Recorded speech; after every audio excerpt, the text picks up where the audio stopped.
Olga Rubin. We're doing a face-to-face, and Olga's kindly come all the way from Morden to meet me and to have a chat about this epic fight that's going down on July 12th. Sorry everyone, I said 13th on the Instagram story. The 12th, Olga's fighting for the featherweight title at Bellator against Julia Budd.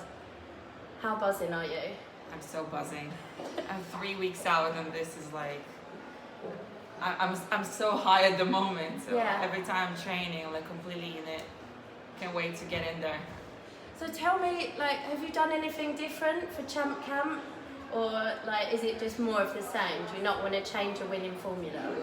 Exactly. I've done exactly the same, but much more. Yeah. I did manage to kind of step up my recovery game. Right. Because it was like go, go, go and no rest. I'm recovering pretty well right now, so. So how have you done that? Just by losing some training sessions, or? No, just adding a lot of osteopath sessions, massages, recovery, CBD oil helps me a lot. Yeah. And you said before that you're getting a lot of one-on-one time with the main man, One Punch. Oh, this is incredible. How's it going with him? He's amazing. He's an amazing coach, really. So I'm really happy to be working with him as much as possible. Yeah. And so you're actually living with him at the moment, right? Yeah. He's not only a great coach, he's also a great person. Because I felt a bit lonely in my mom's apartment, and I was like chewing in my own thoughts too much. Yeah. And they kind of like, him and Sarah just like took me in. Come on, don't be upset. And shout out to Sarah Pickett, who She's is so amazing. I love her. She's like just the most amazing woman, isn't she? Definitely. She's obviously got 2 kids of her own, one really young baby. Yeah. But it's awesome that Gorgeous you're staying baby. there. So you wake up and just hit the gym straight away? Yeah. We're doing the best we can. Yeah. Going to all kinds of gyms, Raptors, Urban Kings. Team is still strong. Yeah. Yeah. And training partners wise, you've got a lot of people around your own way. Like, who have you been training with for this camp? With Ashley Grimshaw, Nathaniel Wood, Charlotte McIntyre whenever she's around. Yeah. Whenever she's busy doing her own thing. But whenever she's around, I'm catching her by a ear. I'm like, come on, we need to work. that is what it is. Yeah. What's it like training with UFC fighters and just like, it's really high quality guys there, isn't it? Definitely. But this is me stepping up the game because when you want to be the best, you have to train with the best. And working with these kind of people make me open up towards like all kinds of mistakes I'm making during live rounds, and then in the evening we're fixing them with bread. So it's kind of laid over there. Like, everyone can see, okay, this is mistake 1, 2, 3, let's work on it. Yeah. And you've got another excellent coaching team that work with you in Israel. So you split your time between London and Israel. Definitely. Tell us about that gym. Moshe Kedar is my Israeli coach. He's been amazing throughout this process. Basically, I've started working with him much more just after the Cindy fight.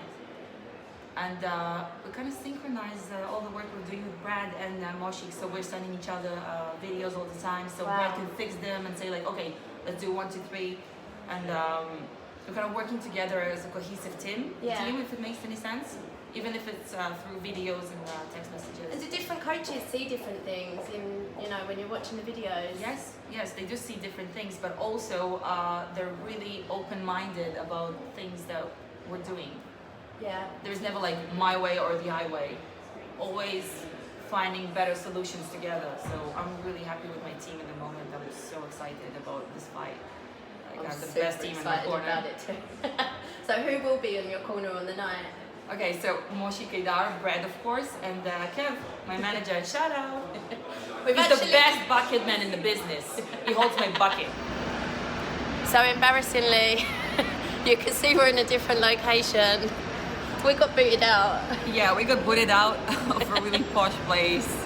Just like, you're not allowed to be here. He has not authorized this. I don't think they know who you were. No, they probably don't. It's outrageous. Well, they will. After July 12th, everyone will know who Big Bad is. I'm not setting my foot into that place again. No, me either. And we were actually going to have lunch at... I can't say that actually, I probably will be back in there. You can't really. So where were we before we were rudely interrupted? You were talking to me about your training and training back in Israel. Yeah. And how that's going. So you just feel like everything's coming together perfectly. Perfectly.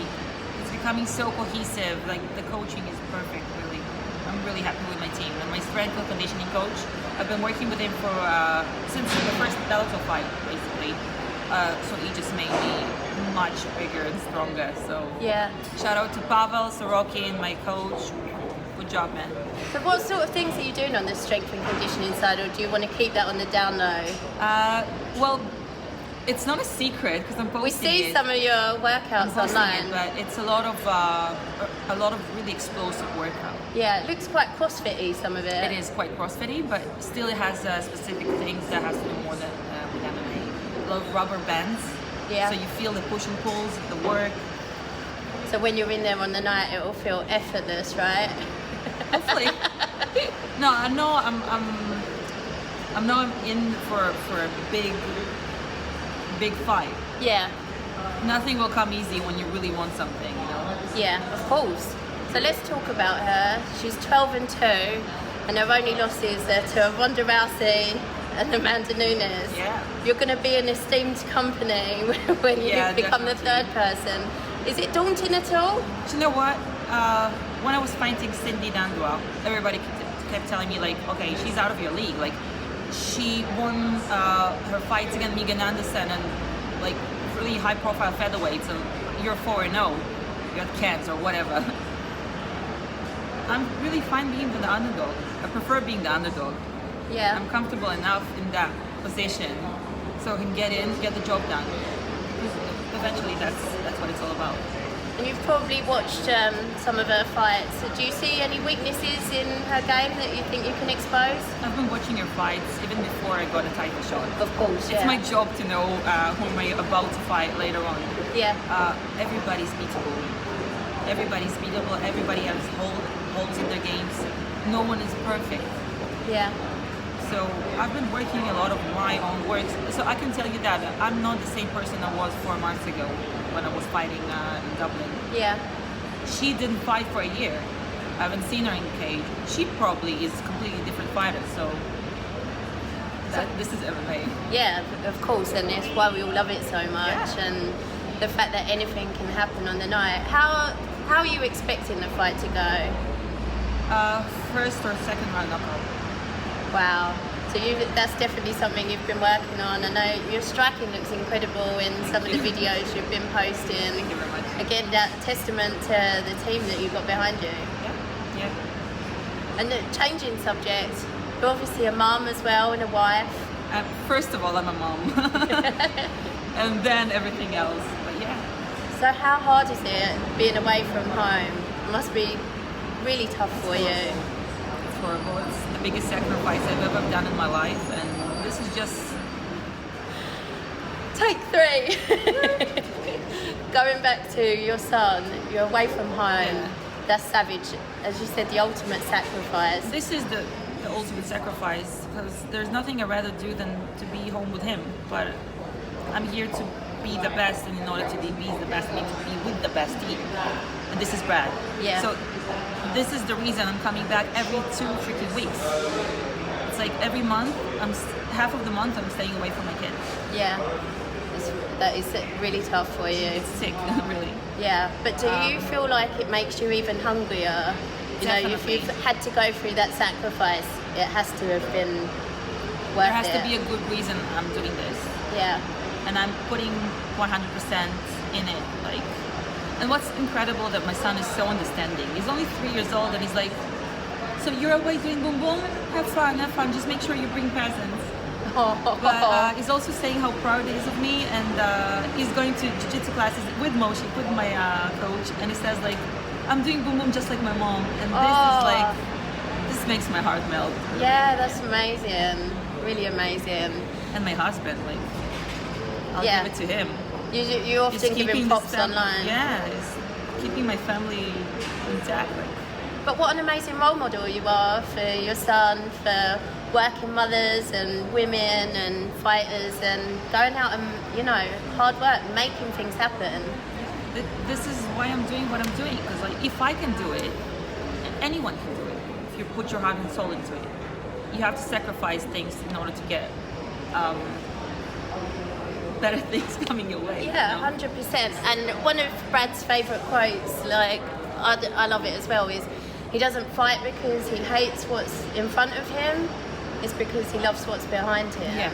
And I think a lot of fighters feel that way. Yeah, I heard so many interviews that is done about he's such a family man and he's fighting for his family. He's trying to provide for his family. Same here, I'm doing this for mine. Yeah. I'm trying to be the best in order to show my son that his mom can achieve anything she wants, and so can you. Yeah. And the Karate Hottie wants to be the first mum champ in the UFC. I'm sorry, Michelle. I'm gonna be the first mom champ. You're gonna be the second, because I really believe in you, girl. She's awesome, but yeah, I have every faith that you're gonna be the first mum champ. Mom champ, there is, like, you have to be mom champ. I'm waiting for that picture of your son with the belt. Yeah. So you're modelling for us your new clothing range. It's absolutely incredible. This is not one of my clothing range. Is it not? This is not. I've been working with Contender VIP, also like a boxing promotion and fighting promotion for Manchester, and they've done this amazing. Can people buy these? Not yet. They will be able to? But MTFUP is having the Big Bad range soon.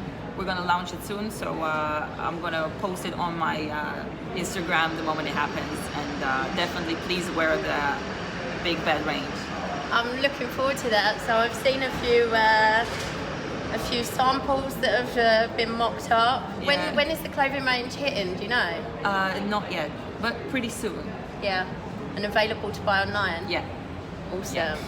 So we did get a few questions sent in. Hit me up. A lot of them are about, we did get quite a few about your diet, because you obviously are in incredible shape. She's super ripped. Anybody who hasn't seen, go onto her social media. This girl's abs are just out of this world. So people want to know how you're doing it. My diet is so freaking on point, but it's just a lifestyle change basically. I don't have like enough days because I don't need them. I don't physically need them or want them. But if I really crave something, I'll eat something. Like, basically, I'm very balanced. Yeah. I've been balanced for a long time already, and I didn't have this period of time, you know, after a fight that you just like indulge yourself and you eat so many chocolates and you just gain a lot of weight. It just doesn't happen to me because I'm very focused, very driven, and like committed to going back to the gym like after the fight. So. What is a cheat meal for you? What's a cheat meal? Or a treat meal? I can eat a burger. Right. Probably won't finish it. Probably eat some meat, a steak, a nice big huge steak. But it's not I wouldn't say it's indulging really. Yeah. Like I need the protein anyway. So. I need to get some tips from her for sure. So this was a comment from one of your teammates. See if you can guess who. Stop dyeing your hair pink. Yuki? Yeah. Yuki, you freaking asshole. Why does he want you to stop dyeing your hair pink? I love it, and I also love the story behind it. Tell people where you got the inspiration. If you ever saw my photos after the fight in Dublin, I got my opponent's nose really bloody, and it got all over my hair, and I was like looking at the picture, I look really good in pink. I should probably do something about it. That is so badass. Yeah, it's not pink anymore, but it was like a couple days back. Well, is that because you need it to be blonde again, so on the night you'll be able to see her blood in your hair again? Nah. Is it going to be pink for the fight? I'm not sure yet. We'll see. We'll see how I wake up the same morning. If you ask my husband, like, what's the color of your wife's hair? He's gonna say, I don't know. How did you wake up today? Because it constantly changes. It's me. I'm always changing things about myself. Do you do it yourself, or you go to hairdressers? I've done it myself recently. That's why I had to go to a hairdresser to fix it. What went wrong? DIY. This is not working. I bleached it and it became yellow, and then I tried to dye it with pink, and then it became orange, yellow. Never mind. You should get them to sponsor you, the hairdressers. Sometimes they help me out, but I still figure like, yeah, I can do the work. I don't need them. I need hairdressers in my life. Yeah. And who does the cut? The same hairdressers? No, I keep switching. I have a really boyish cut, so it doesn't love matter. it. Like I go to barber shops and I'm like, what are you doing here? You're a female, and they don't know how to react. Like when I'm going in, like, you know, the cut you've done. This guy, one thing. Okay, okay. I love it. As you know, I'm forever looking for a training solution for long hair. I've seen your problems. I've been there. That's why I'm wearing it short. It's so annoying. I literally ask every female fighter that I interview, what the hell do you do with your hair? And Braid it. I can't do it. I've tried on YouTube learning to. Really? I'll teach you later. I promise. When I used to have hair, I was pretty good at it. So another question from Yuki. Fuck Yuki. Yuki's one of Olga's teammates. Man, you're harassing me on social media. Now you're harassing poor Katie over here, right? He wants to know who's your favourite at One Punch Management. You mean Brad or Kev? So Brad Why do I- Pickett and the other half of One Punch Management is Kev McConnell. Why do I have to pick sides? I love them both. That's a cop-out answer. Oh. I need to go back to them later. She knows what Selling me out sides here. her bread's buttered. So tell us what's next for you in the coming weeks. Obviously coming towards the end of camp, you're going home soon. Yeah, When do you yeah. go back? On Monday. I can't wait to be back. Really, this camp is amazing. It's really going the way it's planned. It's perfect. But I really miss my son. Yeah. And I've done the mistake last time. I was away from him for 22 days in a row, and this was way too much for me. Yeah. I can barely handle the 15. Yeah. So I'll go back. I'll continue the camp with my Israeli coach Moshik, and I'll spend some time with my son. And just I call him my charger, because I need to charge myself in Yeah. order to go back and do what I do. Well, how important is that as well to like recharge yourself emotionally? There's, mental health is quite a big thing in this sport, and it's important to be grounded by, Your the family, people you the love. people you Yeah. love, exactly. I think it's more important than the physical aspect of things, because you can be in the best shape of your life, but if your mind is not in it, what can you do? This is a really tough sport to be in. You have to be well-rounded, completely physically, mentally, and that's why I'm such a happy person, because I have so many good people around me. Yeah. And another quote from Brad: "Fighting is 90% mental." So tell us what fight week will look like for you. Are you coming back here? It's in Oklahoma. It's Yeah. quite hard to get to. You're going through Dallas? Yeah, I'm going through Dallas, but me and Moshik will be going to Dallas first on the 4th of July, and we'll spend there 4 days approximately, and then we're going to hit Oklahoma. Break it up. Yeah, I just need to make sure that I'm not jet lagged, that everything's perfect, that I'm getting used to the weather. Yeah. It's really hot. How much do you have to factor that in? Because jet lag's obviously can wipe you out for days. I've never Right. been to the States, so I don't know how I'm going to react, but I'm trying to cover this before it really comes. Yeah, get out there early. Yeah. She's obviously from the States, so She's from Canada. okay. Yes. Apologies, people from Canada. I hate being called American. Yeah. Sorry, Julia. She'll probably say sorry to you. So, fight week itself, what do you do in the downtime? Because there is just a lot of, you can't eat, you can't drink, you're there early, you're only training a little bit. What do you do in between? I'm just chilling. What do you do to chill? We're gonna stay in a really big resort. It's like a sauna, a steam room, and the pool. Just relaxing by the pool, or just hanging out on social media, chatting with my family, sleeping, resting, eating some pads, just for fun.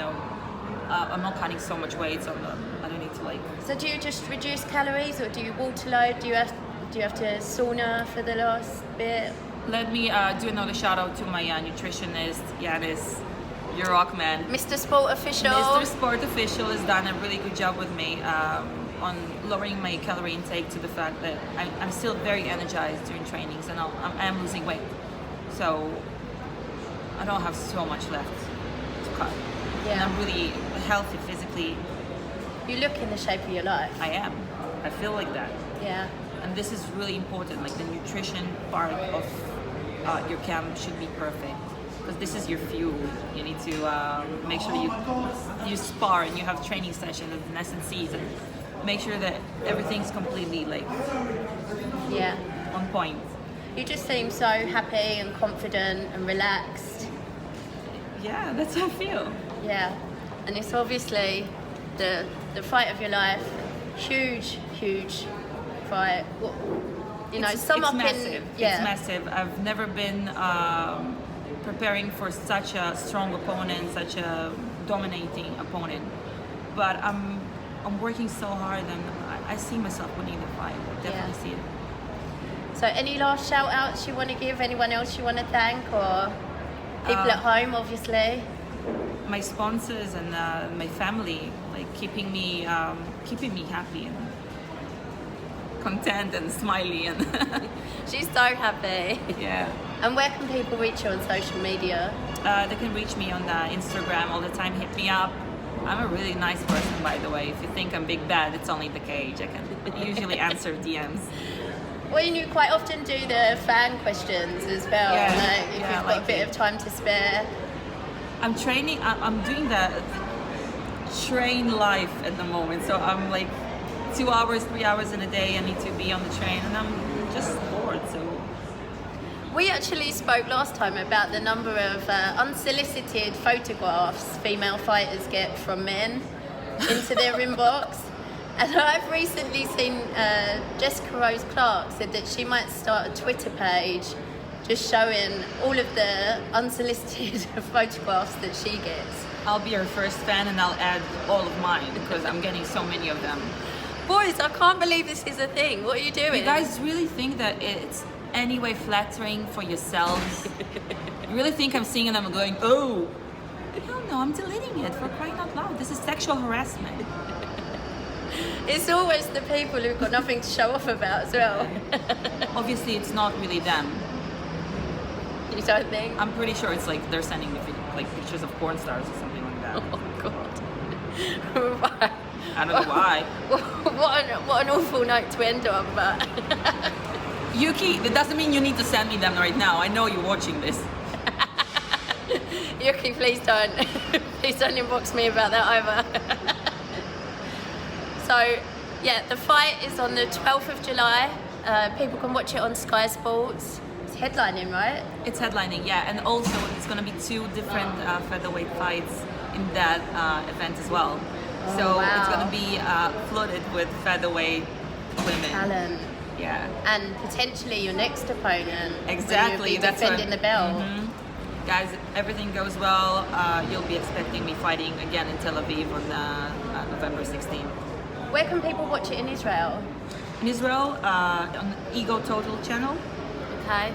Make It's sure gonna you be tune aired in, live. guys. Yeah. Bellator are doing such a wonderful job with that division as well. Amazing. You think they'll get Cyborg over? You heard what Scott Coker said. Yeah, like, you finish your contract with UFC, give me a call. You How know mu- where to go, like, come to the dark side. You're just building such a strong division there. And so essentially she could really be your next opponent. Again, I said everybody's beatable.